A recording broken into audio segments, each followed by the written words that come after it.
গাছে গাছে আষাঢ়ের স্নিগ্ধতা, দূর থেকে ভেসে আসছে নাম না জানা পাখির ডাক। এ যেন ঢাকার এক ভিন্ন রূপ। ঈদের তৃতীয় দিনে এই ছুটিতে যারা ঢাকা রয়ে গেছেন তারা ভিড় করছেন বিভিন্ন বিনোদন কেন্দ্রগুলোতে। বড়দের হাত ধরে গুটি গুটি পায়ে ছোটরাও এসেছে রাজধানীর শিশু মেলায়। কি করছো? রাইডে চড়ছি, ভালো লাগছে।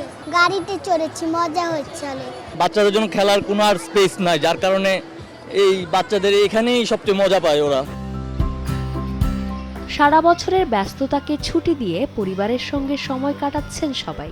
এই যে শিশু পার্কগুলো এবং বিভিন্ন বিনোদন কেন্দ্রগুলোতেই আমরা এই আনন্দের সময় কাটাতে চাই পরিবারের সাথে, বন্ধু বান্ধবদের সাথে। সারাদিন কর্মব্যস্ততার মধ্যে থাকি সবসময়ই, কিন্তু ঈদের দিনটি আমরা বেছে নেই পরিবারের সাথে একটু সময় কাটানোর জন্য। নগদের কাছে সব গ্রাহকই প্রিয়, তাই তো সারা দেশে ক্যাশ আউট চার্জ সবচেয়ে কম।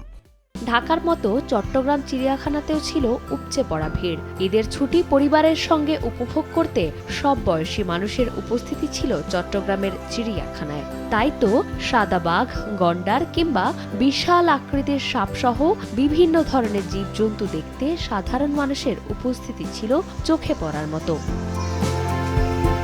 চন্দ্রিমা চৌধুরী, সময় সংবাদ, ঢাকা।